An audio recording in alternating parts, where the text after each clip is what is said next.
My lord, few minutes on behalf of PTI अगर आप मुझे इजाजत दें। अच्छा, हम तो बड़े देर से मुंतजिर से कोई सियासी पार्टी तो आए हमारे सामने। सर इसलिए हम हाजिर हो गए। नहीं, बड़ी अच्छी बात है। It's always nice to see a smiling face. Thank you sir. क्या कहते हैं, बड़ी देर कर दी मेरे बात। नहीं सर, देर अभी नहीं हुई, हम तो पहले ही बहुत देर में हैं। जी जल्दी में बस। जी, आपने कुछ फाइल किया है? जी हमारा जो मेरा नहीं, कुछ फाइल किया आपने? नहीं सर, मैंने कुछ भी कहा नहीं। मैं सिर्फ अपनी चंद सबमिशन, जनाब ने for and against very good, अच्छी बात है। जी सर, डिटेल जनाब ने आर्गुमेंट सुन आप लिए। हमेशा माशाल्लाह अच्छी तरह से आते हैं प्रिपेयर होके। Thank you sir, thank you. Oblige sir. My lord, मेरी गुजारिश सिर्फ इतनी है। represent PTI as a party. For आप इसके हक में पाकिस्तान तहरीक इंसाफ। माय लॉर्ड, हम हमारी सबमिशन ये है कि माय लॉर्ड ने आइन की तशरीह करते हुए 62(1)(f के बारे में फाइंडिंग्स दे दी।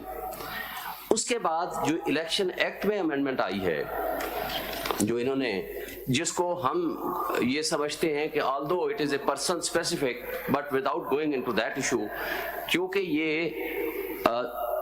62(1)(f के मुतालिक ये इसको और जजमेंट को नलीफाई कर रहे हैं, इम्पैक्ट ऑफ जजमेंट को नलीफाई करने का जो तरीका कार ने मुकर्रर किया है 232 सबसेक्शन 2 में, वो मुनासिब नहीं है, वो इनकॉन्सिक्वेंशियल होगी। हम तो लेजिस्लेशन को देख ही नहीं रहे। आप चैलेंज करें ना उसको, हम देखेंगे फिर। मैं इसके बारे में ये मैंने राय मांगी थी कि क्यों हम चैलेंज समझे कि कोई ना कोई चैलेंज जरूर करेगा। मैंने इसके बारे में वो इंस्ट्रक्शंस लिए कि ये चैलेंज क्यों नहीं हुआ एट दैट टाइम, ये अलग बात है। लेकिन मैं ये गुजारिश मटेरियल इंस्ट्रक्शंस आए नहीं। वो मटेरियल इंस्ट्रक्शंस यहाँ हमारी वाली पार्टी में मेरी हद तक कभी होती नहीं है, तो इसलिए लेकिन ये तो वो हम दरवाजा देखें, जहाँ तक वो बात है, आई डोंट नो, अगर गालिबन एक वो दरवाजा शायद हम उस पर हतमी कोई ना हो, वो बात आ सकती है कल परसों। जी जी, वो हम दरवाजे नहीं बंद करेंगे। ठीक बात, ठीक फरमा रहे हैं सर। तो मैं सिर्फ अगर 2-3 ये मैं इसको अगर पढ़ लूँ इस अमेंडमेंट को, मैं लौट पहले आप ये बता दें इसके लाइफ के डिस्क्वालिफिकेशन के फेवर में या खिलाफ। मैं ये कहता हूँ कि it should be for whole of the time until and unless that constitutional amendment is made, क्योंकि 62(1)(f के अंदर और 63 के अंदर डिफरेंस है। 63 ने सेल्फ इम्पोज रेस्ट्रिक्शंस कर दी हैं कि जब कोई शख्स 63G में या H में, फर्ज करो आइडियोलॉजी ऑफ पाकिस्तान या कंटेम्प्ट में सजा हो गया, उसके लिए 5 years कर दिया गया। अगर कोई शख्स 2 साल से जायद किसी भी मॉरल टर्पिट्यूड के मुकदमे में सजा में हो गया, उसकी सजा 5 साल कर दी गई, उसमें देयर इज नो डिस्प्यूट। यहाँ आइन बनाने वालों ने इसमें कोई टाइम फ्रेम नहीं रखा। मसलन चूंकि ये इंपॉर्टेंट क्वेश्चन है, एक शख्स पब्लिक ऑफिस होल्डर है, प्राइम मिनिस्टर है, वो मिनिस्टर है, कैबिनेट में बैठता है, billions of rupees, trillions of rupees के फैसले करता है।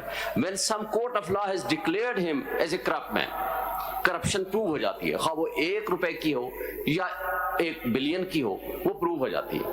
और वो ये अलग बात है, उसके बारे में भी जनाब की जो गाइडलाइन आएगी, कॉम्पिटेंट कोर्ट ऑफ लॉ कौन सी होगी, सिविल कोर्ट होगी, क्रिमिनल कोर्ट होगी, फेडरल शरीयत कोर्ट होगी, या सुप्रीम कोर्ट ऑफ पाकिस्तान ने फाइंडिंग्स दे दी हैं।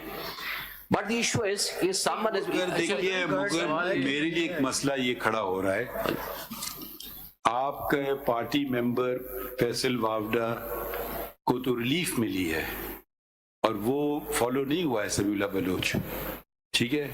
अब कल को कोई आएगा कहेगा जी शायद शोएब शाहीन के पास इख्तियार नहीं था पार्टी, क्योंकि आपने कोई चीज फाइल नहीं की हमारे सामने। आप अगर आईनी बात कोई करना चाहते हैं तो अपने ये आप नहीं कह सकते मैं फलां को रिप्रेजेंट कर रहा हूँ, आप अपने आप को रिप्रेजेंट कर सकते हैं। ठीक है सर, फिर आप किसी और मेंबर ऑफ पीटीआई मैं अपने आप को अपने किसी और को रिप्रेजेंट करने के लिए आपको पता है तरीकेकार होता है। ठीक फरमाते हैं। तो वो कल को कोई खुदा न खास्ते आप पे उंगली ना उठाए, हम सबसे चाहते हैं कि आप पे कोई उंगली ना उठाए। ठीक फरमा, ठीक फरमा। अंडरटेकिंग भी दे सकते हैं ना जी सर, अंडरटेकिंग दे सकते हैं कि अभी थोड़ी देर बाद आप जमा करें। जी मैं जमा करा दूंगा, अंडरटेकिंग दे सकते वो मगर हमें आईनी बात बताए ना। जी सर, मेरी जो सबमिशन है अभी शायद ये इशू नहीं है, ड्यूरेशन वाली बात तो बाद में आएगी। पहले आप कैसे पढ़ते हैं कि ये डिक्लेरेशन कहाँ से आएगी? अभी झगड़ा इधर का है। जी सर, डिक्लेरेशन अपने लीगल सिस्टम जो हमारा है उसमें ऐसी डिक्लेरेशन कहाँ से आएगी? जी सर, चूंकि 18th अमेंडमेंट में ये डिक्लेरेशन का लफ्ज डाला गया ना, उससे पहले ये लफ्ज नहीं था। बिल्कुल सही, लेकिन लाएं कहाँ से? जी, उसके लिए अब तो ये जो सेक्शन 32 ने उसको ऐड किया جو اس کے اندر پھر جو ایڈ سب سیکشن 32(2) کیا اس کے اندر بھی انہوں نے ٹریبونل کو بھی اس میں ایڈ کر دیا, ٹریبونل کو بھی اس میں ایڈ کر دیا, ٹریبونل کو یہ 232 کو ملازم فرمایا جو اوریجنل تھا. تو ہم آپ کو کہہ رہے ہیں نا, ہم 232 میں نہیں جا رہے, ہم آپ سے پوچھتے ہیں کہ 62(1)(f) میں ڈکلیریشن کہاں سے آئے گی, یہ سوال ہے. پائلوٹ اس میں تو پھر کورٹ آف لا لکھا گیا ہے. جب court of law declared by law کوئی کورٹ ہے, مثلا کوئی بھی سول کورٹ ہے اور کرمنل کورٹ ہے جس کو لا کے ذریعے کانسٹیٹیوٹ ہوئی ہے کوئی بھی کورٹ آف لا, جیسے کانسٹیٹیوشن میں ہے. مثال دیں کہ کورٹ آف لا میں ایسی ڈگری مل جائے گی, ایسی ڈکلیریشن مل جائے گی کہ آپ امین نہیں ہیں.